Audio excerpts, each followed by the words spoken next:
friends, myself Madhumati, and now we are talking about the Pythagoras theorem. For knowing the Pythagoras theorem, firstly we have to know about the similarity. What is similarity between two triangles? That means two triangles are not exactly coinciding with each other. They may be different in size, but their corresponding angles are congruent and sides are in proportion. Let us see. If triangle ABC is similar to triangle PQR, this triangle is ABC and it is similar to PQR. We can write this statement as triangle ABC similar to triangle PQR. What this statement says us that angle A must be equal to angle B, angle P. Angle B must be equal to angle Q and angle C must be equal to angle R. Also, their sides must be in proportion.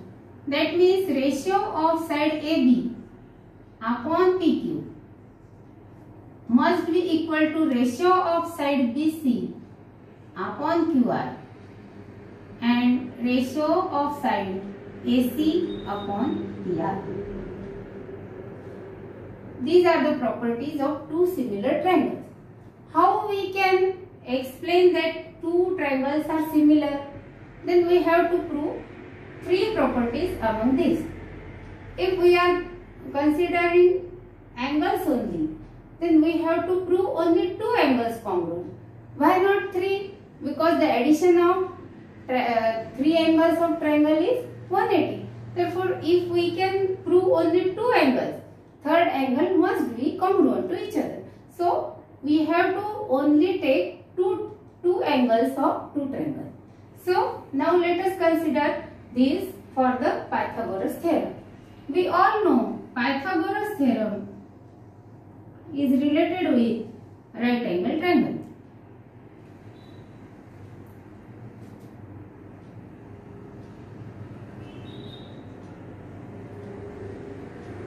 Let this be right angle triangle where B is a right angle.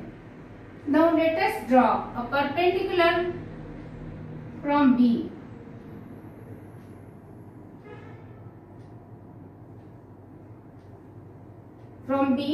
to AC. Perpendicular drawn, that means this is also right angle triangle. Now we have three right angle triangles. One is ABC, another is ADB and third is CDB. Now let us consider only two triangles. Triangle ABC and triangle ADB. Triangle ABC and triangle ADB. Now when we look at this figure, we find that angle B is 90 degree and angle D is also perpendicular, that means 90 degree. That means angle B is equal to or congruent to angle D as both are 90 degree. Now angle A is common in both the triangles, that is triangle ABC and triangle ADB has a common angle A. Therefore, angle A is congruent to angle A itself as it is common in both the triangles. So, we can prove triangle ABC is similar to triangle ADB by AA test. AA test of similarity. We have proved triangle ABC is similar to triangle ADB. That means their sides must be in proportion. That means AB upon AD must be equal to BC upon DB must be equal to AC upon AB. Now from this we are just taking two ratios, AB upon AD equal to AC upon AB. Now on cross multiplication we get AB square equal to AD into AC. Let us call this as first equation. Now let us take another two triangles. That means triangle ABC and triangle BDC. Triangle ABC and triangle BDC. Again, when we look at figure, we find that angle B is of right angle and angle D is of right angle. That means again in this also angle B is congruent to angle D as both are 90 degrees. In this figure, angle C is common in both triangles. Triangle ABC and triangle BDC, we have angle C common in both triangles. That's why angle C is congruent with angle C as both are common. And here we have proved that triangle ABC is similar to triangle BDC. Again, we can use the same. Ratios of sides must be equal. So AB upon BD equal to BC upon DC equal to AC upon BC. Now let us take only two ratios, that is BC upon BC equal to AC upon BC. On cross multiplying this, BC into BC, that will be BC square equal to AC into DC. Let us call this equation 2. Now, if we add these two equations, AB square equal to AD into AC and BC square equal to AC into DC. If we add these two equations, we have to add right hand side and left hand side. So in right hand side we have to add these two and left hand side these two. That means AB square plus BC square will be equal to AD into AC plus AC into DC. That is AB square plus BC square equal to, here AC is common, so let us take it common. In bracket we will write AD, what remains here? DC. AB square plus BC square equal to AC into, what is the meaning of AD plus BC? AD plus BC, that means it is AC. So AC into AC. So AB square plus BC square equal to AC square. This proves the Pythagoras theorem, as AC is the hypotenuse of this triangle and AB and BC are sides making right angle triangle. As per Pythagoras theorem, the square of hypotenuse is equal to sum of or addition of two squares of two sides making right angle triangle. Let us now know about the Pythagoras triplets. Pythagoras triplets means group of 3 numbers.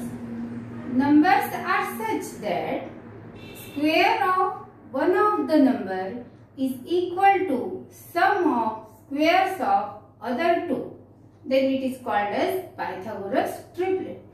For example, we take 3, 4 and 5 and ask whether it is a Pythagoras triplet or not. Then we have to find out square of the largest number. Square of largest number is 25 and then add the squares of remaining two. That means 3 square plus 4 square. 3 square is 9, 4 square is 16 and addition of them is 25.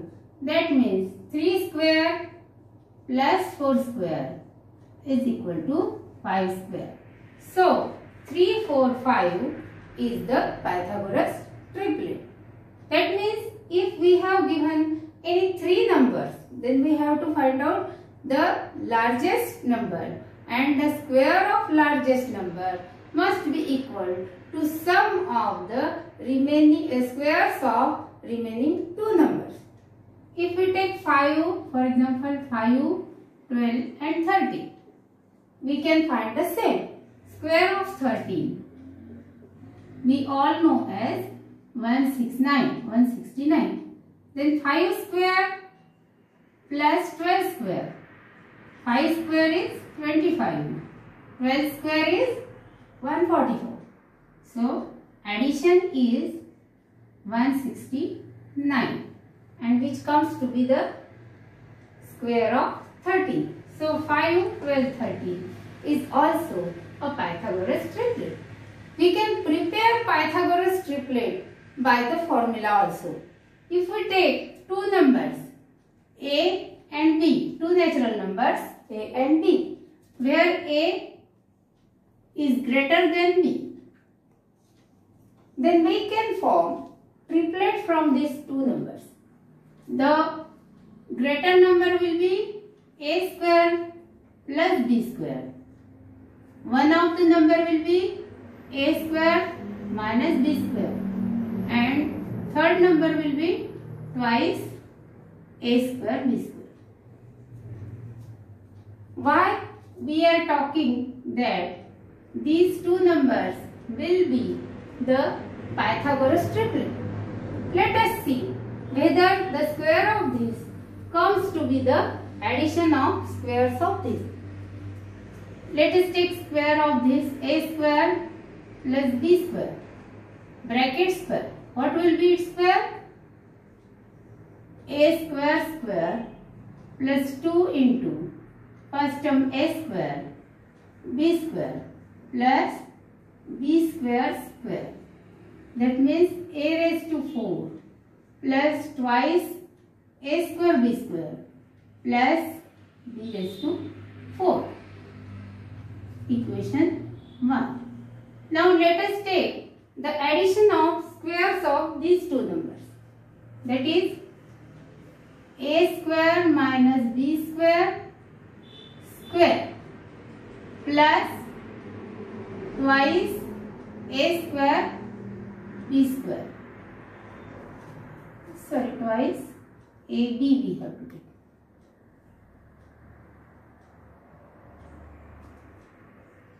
Square. So it will be a square square minus twice a square b square plus b square square and square of this will be plus 4 a square b square. So a raised to power 4 minus twice a square b square plus b raised to power 4 plus 4 a square b square. Now here a raised to power 4. Here comes minus twice a square b square. Here comes plus 4 a square b square. Minus 2 plus 4 will become plus 2. Therefore, it will be plus 2 a square b square plus b raised to power 4. Equation 2. Now, you can see the one side is equal. Therefore, the another side must be equal. That means square of a square plus b square is equal to square of a square minus b square plus twice the square of twice ab. This we have to prove. That means we can find any triplet by using this formula. Let us take a equal to 2 and b equal to 1. 2 is greater than 1. So first number should be a square plus b square. That means 2 square plus 1 square. 2 square is 4, 1 square is 1. It becomes 5. Another number a square minus b square. That is 2 square minus 1 square. 2 square is 4, 1 square is 1. So 4 minus 1, it becomes 3. And third number is twice ab. That means 2 into 2 into 1. It becomes 4. Hence we can find the triplet 5, 3, 4 as a Pythagoras triplet. You can take any value of a and b now and can find the different type of triplets.